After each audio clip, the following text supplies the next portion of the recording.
So hi മക്കളെ, welcome back to ഏഗൽ learning. നിങ്ങളുടെ സ്വന്തം മനസ്സാറാണ്.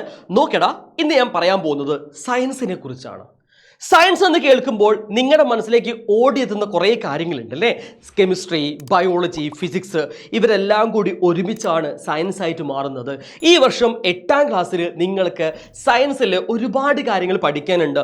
ഇന്ന് നിങ്ങൾ പഠിക്കുന്ന അല്ലെങ്കിൽ ഈ വർഷം നിങ്ങൾ പഠിക്കുന്ന കാര്യങ്ങളായിരിക്കും നിങ്ങൾ മുന്നോട്ടേക്ക് പോകുന്ന വർഷങ്ങളിൽ 9ലും 10ലും +1ലും +2ലും ഒക്കെ ഇതിൻ്റെ ബാക്കിയാണ് പഠിക്കുക.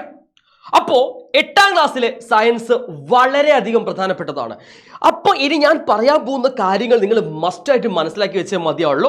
അതിനു മുമ്പ് ഒറ്റ കാര്യം ചെയ്യുക, നിങ്ങളുടെ മസ്റ്റായിട്ടും ഈ ചാനൽ സബ്സ്ക്രൈബ് ചെയ്യണം. കാരണം നമ്മുടെ ഏഗൽ ലേണിംഗ് എന്ന ചാനൽ നിങ്ങളുടെ അടുത്തേക്ക് വരുന്നത് ഇതുപോലെയുള്ള നിങ്ങൾക്ക് ഉപകാരപ്രദമാകുന്ന ഒരുപാട് കണ്ടന്റ് വീഡിയോസും അതേപോലെ തന്നെ ലൈവുകളൊക്കെ ആയിട്ടാണ്. ഫ്രീ ആയിട്ട് ക്ലാസ്സുകൾ നിങ്ങൾക്ക് ഇവിടെ കിട്ടും. അതുകൊണ്ട് മസ്റ്റായിട്ട് നിങ്ങൾ എന്ത് ചെയ്യുക, നമ്മുടെ ചാനൽ സബ്സ്ക്രൈബ് ചെയ്യുക. അതേപോലെ തന്നെ നിങ്ങൾ മസ്റ്റായിട്ടും ഇപ്പം തന്നെ പ്ലേ സ്റ്റോറിൽ കയറിയിട്ട് ഏഗൽ ലേണിംഗിൻ്റെ ആപ്പ് ഡൗൺലോഡ് ചെയ്ത് വെക്കുക. നിങ്ങൾ ഇപ്പോൾ ഡൗൺലോഡ് ചെയ്താൽ 14 ദിവസം നിങ്ങൾക്ക് ഫ്രീ ആയിട്ട് ക്ലാസ്സുകൾ കാണാനുള്ള ഒരു അവസരം കൂടി ലഭിക്കുന്നുണ്ട്. സോ എത്രയും പെട്ടെന്ന് നിങ്ങൾ എന്ത് ചെയ്യുക, ഏഗൽ ലേണിംഗിൻ്റെ ആപ്പ് ഡൗൺലോഡ് ചെയ്യുക. നമുക്ക് എന്ത് ചെയ്യാം, നമ്മുടെ ടോപ്പിക്കിലേക്ക് കടക്കാം. നോക്കൂ, നമ്മൾ എന്താ പറയാൻ പോകുന്നത്, സയൻസ് എങ്ങനെ പഠിക്കണം എന്നാണ്. നോക്കൂ, നിങ്ങളുടെ കൂടെ സയൻസ് പഠിപ്പിക്കാൻ നിങ്ങളുടെ പ്രിയപ്പെട്ട ശ്രീപത് സാറും ഞാനും ഉണ്ടായിരിക്കും. അതാണ് എനിക്ക് ആദ്യം പറയാനുള്ളത്. ഇനി എന്തൊക്കെ നമ്മൾ പഠിക്കുന്നത് അല്ലെങ്കിൽ എങ്ങനെ പഠിക്കണം പറയുന്നു. One should learn every day. എന്താ അങ്ങനെ പറഞ്ഞാൽ എല്ലാ ദിവസവും പഠിക്കണം. എല്ലാ ദിവസവും പഠിക്കണത് പറയുമ്പോൾ സാറേ ഇത് എല്ലാ സന്ധ്യ പഠിക്കണത്, അങ്ങനെ പഠിച്ചു കഴിഞ്ഞാൽ ഒരു ബോറിംഗ് ആയിരിക്കില്ലേ? മക്കളെ, ഞാൻ നിങ്ങളോട് പറയുന്നത് എല്ലാ ദിവസവും തലകുത്തനെ മറിഞ്ഞ് സയൻസ് പഠിക്കണം എന്നല്ല. അന്നെടുത്ത കാര്യങ്ങളൊന്ന് വീട്ടിലൊന്ന് മറിച്ചെങ്കിലും നോക്കണം, ജസ്റ്റ് ഒന്ന് വായിച്ചെങ്കിലും നോക്കണം. ആ ഒരു വായന നിങ്ങളുടെ മനസ്സിൽ അല്ലെങ്കിൽ നിങ്ങളുടെ ബ്രെയിനിൽ ഒരുപാട് കാര്യങ്ങൾ ഉത്തേജിപ്പിക്കുന്നുണ്ട്. ക്ലിയർ ആണോ? പിറ്റേ ദിവസം നിങ്ങൾ ആ ക്ലാസ്സിലേക്ക് പോകുന്ന സമയത്ത് കഴിഞ്ഞ ദിവസത്തെ പഠിച്ച കാര്യങ്ങൾ നിങ്ങളുടെ മനസ്സിലുണ്ട് എങ്കിൽ അത് നിങ്ങൾക്ക് പഠനത്തിന് വളരെയധികം പുരോഗതി നൽകും. നിങ്ങളുടെ ഭൂരിപക്ഷ ആൾക്കാരും 7ാം ക്ലാസ് വരെ മുൻപേ എടുത്ത കാര്യങ്ങൾ അല്ലെങ്കിൽ ഇന്നെടുത്ത കാര്യങ്ങൾ ഇന്ന് തന്നെ പഠിക്കാത്ത ആൾക്കാരായിരിക്കും. ഒരു പക്ഷേ ചിലപ്പോൾ പഠിക്കുന്ന ആൾക്കാരുണ്ടായിരിക്കും. എന്നിരുന്നാലും ഇനി മുതൽ നിങ്ങൾ ഉറപ്പിക്കുക, നിങ്ങൾ ഇന്നെടുത്ത കാര്യങ്ങൾ അറ്റ്ലീസ്റ്റ് ഒരു തവണയെങ്കിലും വായിച്ചു നോക്കും. അത് വായിച്ചു നോക്കിക്കഴിഞ്ഞാൽ സയൻസ് നിങ്ങൾക്ക് എളുപ്പമായിട്ട് മാറും. രണ്ടാമത്തെ കാര്യം എന്താണ്? രണ്ടാമത്തെ കാര്യം റീഡ് ടെക്സ്റ്റ് ബുക്ക്. ടെക്സ്റ്റ് ബുക്കുകൾ വായിക്കണം. നിങ്ങൾ ആരെങ്കിലും ടെക്സ്റ്റ് ബുക്കുകൾ വായിക്കാറുണ്ടോ? എൻ്റെ ഓർമ്മയിൽ ഞാൻ എൻ്റെ കുട്ടിയോട് സംസാരിക്കുമ്പോൾ അവരൊക്കെ പറയാറുള്ളത് ടെക്സ്റ്റ് ബുക്കൊക്കെ ഇപ്പോൾ വായിച്ച് അതിൻ്റെ ആവശ്യമില്ല. കാരണം നോട്ട്സ് നമുക്ക് അവൈലബിൾ ആണ്, അല്ലെങ്കിൽ പലതരം ഗൈഡുകൾ അവൈലബിൾ ആണ്. അതിൽ നിന്നൊക്കെ നോക്കി ഞങ്ങൾ ക്വസ്റ്റ്യൻസ് മനസ്സിലാക്കി ആൻസർ ചെയ്യും. സാറേ ചെയ്യരുത്. മനസ്സിലാവുന്നുണ്ടോ?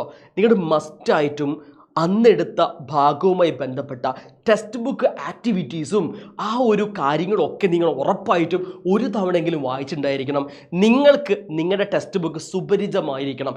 കാരണം നമ്മുടെ സിലബസ് എന്താണ് എന്ന് നിങ്ങൾക്ക് മനസ്സിലാക്കണമെങ്കിൽ നിങ്ങൾ എന്തുണ്ടായിരിക്കണം, മസ്റ്റായിട്ടും ടെക്സ്റ്റ് ബുക്ക് വായിച്ചേ മതിയാവുള്ളൂ. അതിൽ ഒരുപാട് കാര്യങ്ങൾ കിടക്കുന്നുണ്ട് കേട്ടോ.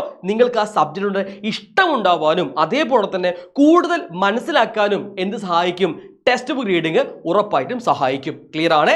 സോ രണ്ടാമത്തെ കാര്യം വ്യക്തമായി എന്ന് വിചാരിക്കുന്നു. ഇതെന്താ അടുത്ത് പറയുന്നത്, പ്രാക്ടീസ് ഡൂയിങ് ന്യൂമറിക്കൽസ്. നിങ്ങൾക്ക് ഫിസിക്സ് ആയാലും കെമിസ്ട്രി ആയാലും ഉറപ്പായിട്ടും ന്യൂമറിക്കൽസ് ഉണ്ടായിരിക്കും. ഉറപ്പാണ്, തീർച്ചയായിട്ടും ഉണ്ടായിരിക്കും. കെമിസ്ട്രിയിൽ കൊച്ചു കൊച്ചു പ്രോബ്ലംസ് ആണെന്നുണ്ടെങ്കിൽ ഫിസിക്സിൽ നിറയെ പ്രോബ്ലംസ് ഉണ്ട് അല്ലേ? ഫിസിക്സിൽ ആദ്യ ചാപ്റ്റർ മുതൽ നമുക്ക് പ്രോബ്ലംസ് വരുന്നുണ്ട്. സോ അതുകൊണ്ട് തന്നെ നന്നായിട്ട് പഠിക്കേണ്ടതുണ്ട്. സോ നിങ്ങൾ എങ്ങനെ പഠിക്കണം, കൃത്യമായിട്ട് മനസ്സിലാക്കി പഠിക്കണം. അതിനൊരു ട്രിക്ക് കൂടി ഞാൻ പറയുകയാണ്. Equation should be written and studied. കൃത്യമായിട്ട് ഇതേപോലെ ഇക്വേഷനെ എഴുതി വെക്കുക. എവിടെ എഴുതി വെക്കും സാറേ? ഞാൻ എൻ്റെ നോട്ട്ബുക്കിൽ എഴുതി വെക്കാറുണ്ടല്ലോ. അത് പോരാ. ഇതേപോലെ നിങ്ങളൊരു പോക്കറ്റ് ഡയറി വാങ്ങണം. ചെറിയ പോക്കറ്റ് ഡയറി വാങ്ങിയാൽ മതി. ആ പോക്കറ്റ് ഡയറിയിൽ നിങ്ങൾ ഇതേപോലെ അന്നു പഠിച്ച ഇക്വേഷൻസ് ചാപ്റ്റർ വൈസ് എഴുതി വെക്കുക. അതേപോലെ സയൻസ് മാത്രം ആക്കണ്ട, ഏത് സബ്ജക്റ്റ് ആയാലും അതിൽ ഏറ്റവും പ്രധാനപ്പെട്ട കാര്യങ്ങളൊന്ന് നോട്ട് ചെയ്ത് വെച്ച് നോക്കൂ. ഞാൻ സയൻസിനെ പറ്റി സംസാരിക്കാൻ കാരണം ഞാനൊരു സയൻസ് അധ്യാപകനായതുകൊണ്ടാണ്. ക്ലിയർ ആണോ? നിങ്ങൾക്ക് ഇത് ഏതിലും അപ്ലൈ ചെയ്യാം. ഇത് എന്താ ഇങ്ങനെ പറയാനുള്ള കാരണം ചോദിച്ചാൽ ഒറ്റ കാര്യമുള്ളൂ. നിങ്ങൾക്കറിയാലോ നിങ്ങളുടെ വീട്ടിലുള്ള ടി വി എവിടെയാണ്, ഫ്രിഡ്ജ് എവിടെയാണ്, വാഷിംഗ് മെഷീൻ എവിടെയാണ്, ഫാൻ എവിടെയാണ്, അതിൻ്റെ സ്വിച്ച് എവിടെയാണ്. രാത്രി നിങ്ങൾക്ക് ലൈറ്റ് ഇല്ല എങ്കിലും നിങ്ങൾക്ക് പോയിട്ട് ഓരോ സാധനങ്ങൾ തപ്പി പിടിക്കാൻ സാധിക്കും അല്ലേ? നിങ്ങൾ രാത്രി എഴുന്നേറ്റ് പോയി, അപ്പോൾ നിങ്ങൾക്ക് ലൈറ്റ് ഇടണം, നിങ്ങൾക്ക് നേരെ പോയി സ്വിച്ച് ഇടാൻ സാധിക്കും. എന്തുകൊണ്ടാണ്? നിങ്ങൾക്കറിയാം അത് അവിടെ ഉണ്ടെന്ന്. അത് എന്തുകൊണ്ടാണ് നിങ്ങൾക്ക് അറിവിലേക്ക് വന്നത്, ഓർമ്മ വന്നത് എന്തുകൊണ്ടാണ്? നിങ്ങൾ ആ സ്വിച്ചിൻ്റെ സ്ഥാനം എല്ലായ്പ്പോഴും കാണുന്നുണ്ട് അല്ലേ? നിങ്ങളുടെ വീട്ടിലെ ഓരോ വസ്തുക്കളും നിങ്ങൾ സ്ഥിരമായിട്ട് കാണുന്നതാണ്. സോ അങ്ങനെ കാണുന്ന സമയത്ത് നമ്മൾക്കത് നമ്മുടെ തലയിൽ, നമ്മുടെ തലച്ചോറിൽ അത് ഫീഡ് ചെയ്ത് വെക്കും. അത് തന്നെയാണ് പറഞ്ഞു വരുന്നത്. ഓരോ ചെറിയ പോക്കറ്റ് ഡയറി വാങ്ങി നിങ്ങൾക്ക് പഠിക്കാനുള്ള ഇമ്പോർട്ടൻ്റ് ആയ കാര്യങ്ങൾ വളരെ ഷോർട്ടായിട്ട് എഴുതി വെച്ച് കഴിഞ്ഞാൽ, അത് ഇടയ്ക്കിടയ്ക്ക് മറച്ചു പോയി കഴിഞ്ഞാൽ, അതൊരിക്കലും കളയരുത്, കൃത്യമായിട്ട് മറച്ചു പോയി കഴിഞ്ഞാൽ നിങ്ങളുടെ മനസ്സിൽ അത് ഫീഡ് ചെയ്യപ്പെടും. അതുകൊണ്ട് നിങ്ങൾ മസ്റ്റായിട്ടും ഇത് എഴുതി കൃത്യമായിട്ട് പഠിക്കണം. ക്ലിയർ ആവുന്നുണ്ടല്ലോ? ഇനി എന്താണ് chapter wise question paper analysis. സയൻസിനെ സംബന്ധിച്ച് ഫിസിക്സും കെമിസ്ട്രിയും ബയോളജിയും സെപ്പറേറ്റ് ആയിട്ട് ക്വസ്റ്റ്യൻ പേപ്പറിൽ വരികയാണ് ചെയ്യുക. സെപ്പറേറ്റ് ആയിട്ട് വരും. അങ്ങനെ വരുന്ന സമയത്ത് ആദ്യം ഏതു വരാം, ഫിസിക്സ് ആണോ, കെമിസ്ട്രി ആണോ, ബയോളജി ആണോ എന്നൊക്കെ നിങ്ങൾ മനസ്സിലാക്കേണ്ടതുണ്ട്. ഓരോ സബ്ജക്റ്റിൽ നിന്നും എത്ര മാർക്കുകൾ നമുക്ക് വരും, ഓരോ ചാപ്റ്ററിൽ നിന്നും എത്രയാണ് വരിക എന്നൊക്കെ നിങ്ങൾ മനസ്സിലാക്കേണ്ടതുണ്ട്. പക്ഷെ നിങ്ങൾ ടെൻഷൻ അടിക്കണ്ട, ഈ കാര്യത്തിൽ നിങ്ങളെ സഹായിക്കാൻ വേണ്ടിയിട്ട് ഏഗൺ ലേണിംഗ് ആപ്പ് നിങ്ങളെ കൂടെ ഉണ്ടാവും കേട്ടോ. ഞങ്ങൾ എല്ലാവരും ഉണ്ടാവും, കൃത്യമായി കാര്യങ്ങൾ ഞങ്ങൾ പറഞ്ഞു തരുകയും ചെയ്യും. ക്ലിയർ ആണല്ലോ? ഇനി അടുത്ത കാര്യം, അവോയ്ഡ് ബൈ ഹാർട്ട് സ്റ്റഡി. എല്ലാവരും ചെയ്യുന്ന കാര്യം, ബുക്ക് എടുക്കുന്നു, ഈ സമയം സോറി, ഈ സമയം സോറി, ഈ സമയം സോറി. പക്ഷേ ഇതിൽ ഈ എന്താ ചോദിച്ചാൽ, ഇ എന്ന് പറഞ്ഞാൽ ഇപ്പം എന്താ, എം എന്താ ചോദിച്ചാലോ, എം പിന്നെ മന്ദല്ലേ, അങ്ങനെയൊക്കെ ചോദിക്കുന്ന കുട്ടികളുണ്ട്. സി എന്ന് പറഞ്ഞാൽ എന്താ, സി എന്ന് പറഞ്ഞാൽ ഒരു ഐഡിയ ഉണ്ടാവില്ല.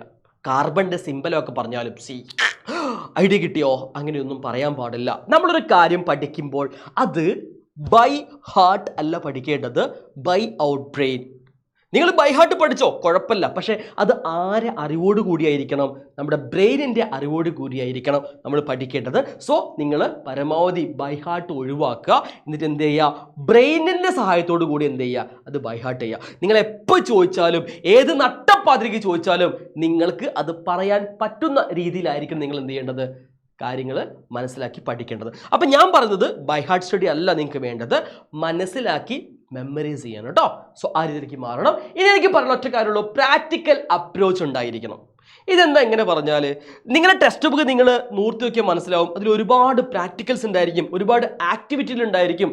നോക്കൂ, ഭൂരിപക്ഷ സ്കൂളുകളിലും ഇപ്പോഴും ഒരു പ്രാക്ടിക്കൽ ലെവൽ ക്ലാസ് റൂംസോ അല്ലെങ്കിൽ ലാബ്സോ ഒന്നും അങ്ങനെ ആയി വരുന്നുണ്ട് കേട്ടോ. നല്ല ഇമ്പ്രൂവ്മെൻ്റ് ഉണ്ട്. എന്നിരുന്നാലും അങ്ങനെ ആവാത്ത അവസ്ഥ. അതുകൊണ്ട് തന്നെ നിങ്ങൾക്ക് പ്രാക്ടിക്കൽസ് ഒക്കെ ചെയ്ത് നോക്കി പഠിക്കാൻ ഭയങ്കര ബുദ്ധിമുട്ടായിരിക്കും. പക്ഷേ അത് ഇവിടെ ഏഗൺ ലേണിങ്ങിൽ കൃത്യമായിട്ട് ഓരോ പ്രാക്ടിക്കൽസ് നിങ്ങൾക്ക് കൃത്യമായി കാണിച്ചു തരും. ഓരോന്നും നിങ്ങളെ മുമ്പിൽ വെച്ച് കൃത്യമായി കാണിക്കും. ലേണിംഗ് ആപ്പിൽ എല്ലാ സിറ്റുവേഷൻസും ഉണ്ട്, ഡോണ്ട് വറി. അതേപോലെ തന്നെ പ്രാക്ടിക്കൽ അപ്രോച്ച് എന്ന് പറയുന്ന കാര്യമുണ്ട്. പ്രാക്ടിക്കൽ അപ്രോച്ച് എന്ന് പറഞ്ഞാൽ നമ്മളൊരു സംഭവത്തെ നോക്കിക്കാണുന്ന രീതിയാണ്. ഓക്കെ, നമുക്ക് വേണമെങ്കിൽ വെറുതെ വായിച്ചു പോവാം, അതേ സമയത്ത് കണ്ടറിഞ്ഞ് മനസ്സിലാക്കി പഠിക്കാം. സോ ആ രീതിയിലാണ് നമ്മുടെ ക്ലാസ്സിലൂടെ ഉണ്ടാവുക. അതുകൊണ്ട് നിങ്ങൾ എന്ത് ചെയ്യണം, മസ്റ്റായിട്ടും 14 ദിവസം ഉണ്ട് ഫ്രീ ആയിട്ട്, ഒന്ന് കണ്ടു നോക്കിയാൽ നിങ്ങൾക്ക് കാര്യം മനസ്സിലാവും കേട്ടോ. സോ അത്തരം കാര്യങ്ങൾ ചെയ്യുക.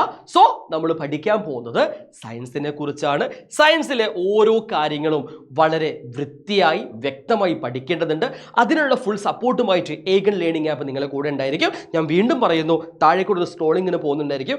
മസ്റ്റായിട്ടും ഇപ്പം തന്നെ വിളിക്കുക, അഡ്മിഷൻ ബുക്ക് ചെയ്യുക. ഇപ്പോൾ നിങ്ങൾ വിളിച്ചിട്ട് അഡ്മിഷൻ എടുത്തു കഴിഞ്ഞാൽ 14 ദിവസം നിങ്ങൾക്ക് ഫ്രീ ആയിട്ട് കിട്ടും. ക്ലിയർ ആണല്ലോ? അപ്പം നന്നായിട്ട് പഠിക്കാൻ മക്കളെ, ഫുൾ സപ്പോർട്ട് ഞങ്ങൾ കൂടെ ഉണ്ടായിരിക്കും. അതേപോലെ തന്നെ ഇന്ന് ഞാൻ പറഞ്ഞ എല്ലാ കാര്യങ്ങളും വളരെ പ്രധാനപ്പെട്ട കാര്യങ്ങളാണ്. മസ്റ്റായിട്ട് ഫ്രണ്ട്സിന് ഷെയർ ചെയ്ത് കൊടുക്കുക. അതോടുകൂടെ തന്നെ നമ്മുടെ ചാനലിൽ വരുന്ന എല്ലാ വീഡിയോയും കിട്ടുകയും ചെയ്യും. അതേപോലെ തന്നെ ഈ വീഡിയോ നിങ്ങൾക്ക് ഇഷ്ടമായിട്ടുണ്ടെങ്കിൽ മസ്റ്റായിട്ട് ലൈക്ക് അടിച്ച് എന്നെ സപ്പോർട്ട് ചെയ്യാൻ വേണം. ഇനി എന്തെങ്കിലും നിങ്ങൾക്ക് എന്നോട് ചോദിക്കാനുണ്ടെങ്കിൽ താഴെ കമൻറ്റ് ബോക്സിൽ മസ്റ്റായിട്ടും കമൻ്റ് ആയിട്ട് രേഖപ്പെടുത്തുകയും ചെയ്യാം. So see you in a session. By.